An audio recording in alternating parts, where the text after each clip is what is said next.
je suis responsable au sein d'Accenture Digital de nos activités de consulting et où on encadre des projets à la fois de transformation digitale et de mise en œuvre de solutions technologiques. D'accord. Alors justement, à propos de transition digitale, quelles sont les raisons d'échec de la transition digitale? Parce qu'on a parlé tout à l'heure lors de la conférence, il y a une conduite du changement, une importance du management, de la direction générale. Quelles sont justement les raisons d'échec les plus courantes? Alors, on peut évoquer les raisons de succès ou les éléments en fait qui font le succès de la transformation digitale. Donc, bien entendu, au premier chef, une implication extrêmement forte et une lettre ou un mandat donné par la direction générale à l'ensemble de sa hiérarchie. Le second élément, c'est bien entendu la création de relais de transformation au sein des équipes, principalement autour du middle management. Et un des leviers intéressants pour assurer cette transformation, c'est le fait de mettre des éléments de mesure de l'accompagnement à la transformation dans l'évaluation de la performance des collaborateurs. Et puis je crois qu'il a été dit, et je souscris à cette idée, que les équipes sur le terrain doivent être systématiquement embarquées dans les réflexions et la mise en œuvre pour créer, j'allais dire, cet effet de masse qui fait prendre la transformation. Donc si effectivement on n'articule pas une direction stratégique communiquée par le haut de la pyramide et l'ensemble des relais aux différents étages de l'organisation, la transformation a beaucoup de mal à prendre. Alors justement, comment on peut faire remporter cette adhésion à cette vision qu'on va donner, cette impulsion? Est-ce qu'on fait des comités? Est-ce qu'on fait un kick-off? Est-ce qu'il y a une lettre? Est-ce qu'il y a un monsieur nouvelle technologie? Comment ça se passe en fait? Alors, oui. Alors sur j'allais dire les recettes au quotidien, il y a d'abord la définition de l'ambition. Pourquoi est-ce qu'on veut se transformer? Est-ce que les objectifs sont top line, c'est-à-dire l'acquisition de nouveaux clients, la création d'une nouvelle valeur, le fait d'obtenir un nouvel élément de satisfaction qui peut être mesuré par exemple par du NPS, ou est-ce qu'à l'inverse, plutôt bottom line, la transformation digitale va avoir pour objectif de réduire des cycles de R&D, le temps de cycle de R&D, va permettre d'économiser sur des coûts de production, des coûts de distribution, des coûts logistiques. Donc, une fois que cette stratégie a été posée, bien entendu, il faut qu'elle soit communiquée. Le kick-off, les roadshows, j'allais dire, peu importe les termes qu'on utilise, mais le fait de pouvoir expliquer la démarche et bien entendu de créer ces relais dans l'organisation que j'évoquais tout à l'heure qui vont devenir des champions ou des agents du changement et qui seront probablement sollicités, sinon au quotidien de manière fréquente, aussi bien en amont pour pouvoir continuer à recevoir la vision transverse de où est-ce qu'on en est des différents process liés à la transformation, et d'autre part, en aval, le fait de pouvoir communiquer et rassurer ces populations qui, à un moment ou à un autre, vont être soumises au changement dans leur vie quotidienne. Alors justement, ces éléments moteurs, c'est plutôt des managers, c'est plutôt des opérationnels, ce sont des messieurs nouvelles techno qui sont nommés, ou des messieurs relais terrain, des key users? Alors, en fait, je pense qu'on peut différencier deux typologies de fonctions. Il y a effectivement celui qui va incarner la transformation digitale dans l'organisation. Beaucoup d'organisations ont fait venir finalement de l'extérieur des gens qui portaient une expertise, qui portaient un savoir-faire et les ont mis en position de messie du digital ou messie de la transformation digitale. Et c'est rarement dans ces situations-là non accompagnées des ingrédients que j'évoquais plus tôt que la greffe apprise, puisque on a affaire dans ce cas-là à des phénomènes de résistance, de personnes de l'interne qui disent mais ce nouveau venu ne connaît rien à notre métier et ne peut donc pas recommander les bonnes pratiques. Et donc ces greffes ont du mal à prendre. Il n'y a pas la crédibilité, il n'y a pas l'expertise et un manque de confiance. Voilà. En revanche, créer des équipes qui vont animer cette transformation co-gérée par des personnes qui l'ont fait à l'extérieur avec les équipes terrain qui vivent au quotidien la réalité opérationnelle de la relation client, par exemple, ça c'est effectivement un élément supplémentaire du succès.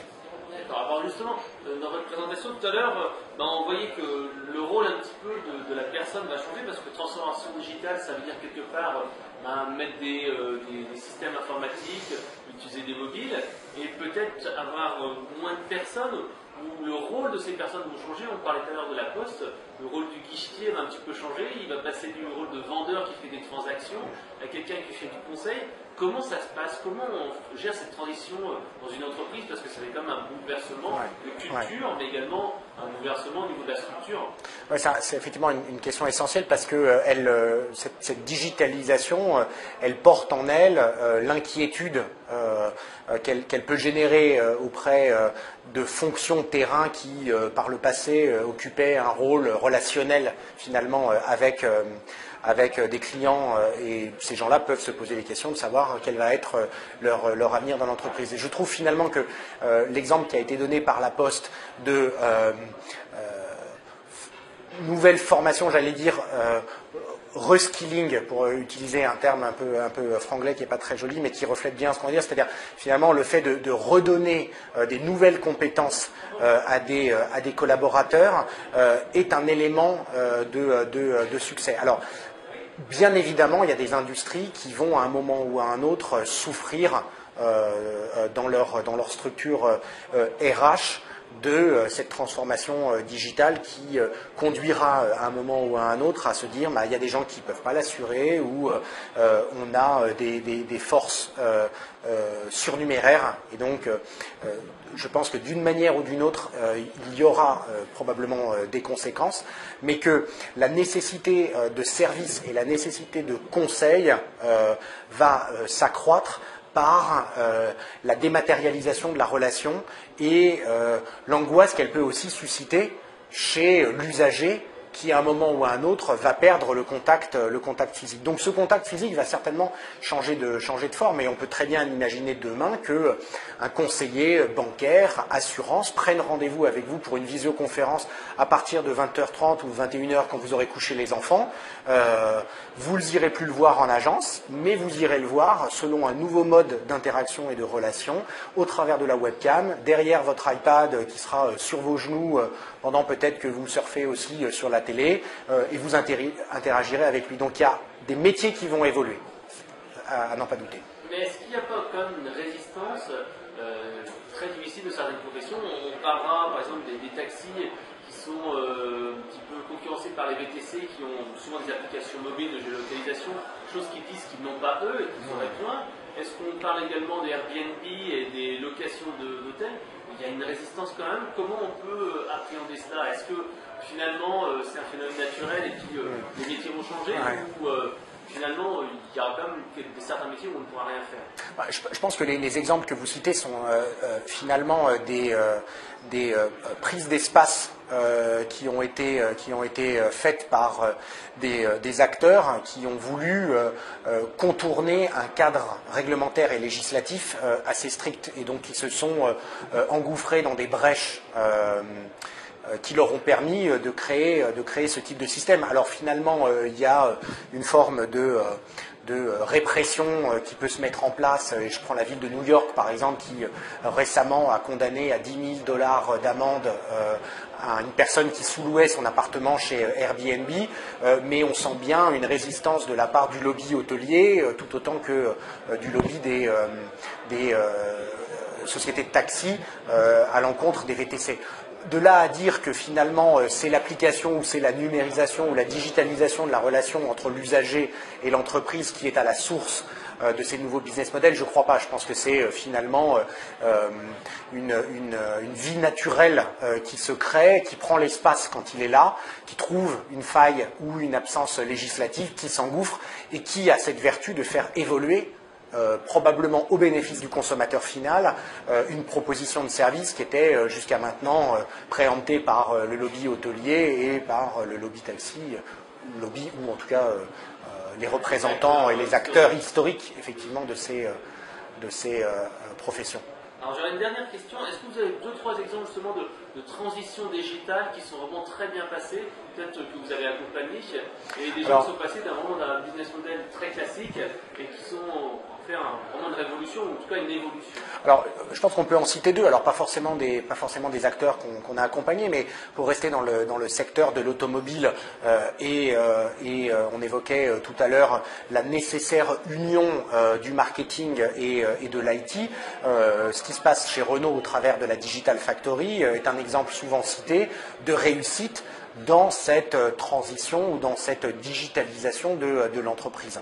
Ça, c'est un premier élément. Le deuxième élément, c'est de manière générale, pour reprendre l'exemple Airbnb, de l'industrie du travel qui, en France et à l'étranger, s'est considérablement révolutionné pour tenir compte des nouveaux usages et des usages poussés par exemple par les consommateurs eux-mêmes dans le cadre d'un bouche à oreille mondial supporté par les réseaux sociaux type TripAdvisor pour offrir des propositions de services accrues non seulement dans la prestation hôtelière qui est rendue, parce qu'elle est évaluée en temps réel par les consommateurs, tout autant que dans la dématérialisation de l'accès à l'hôtellerie au travers des fonctions de self-booking pour pouvoir faciliter sa réservation, l'ensemble des programmes de loyauté qui aujourd'hui offrent la possibilité réellement au travers d'un écosystème de pouvoir bénéficier, si je suis Air France, de nuitées d'hôtel, de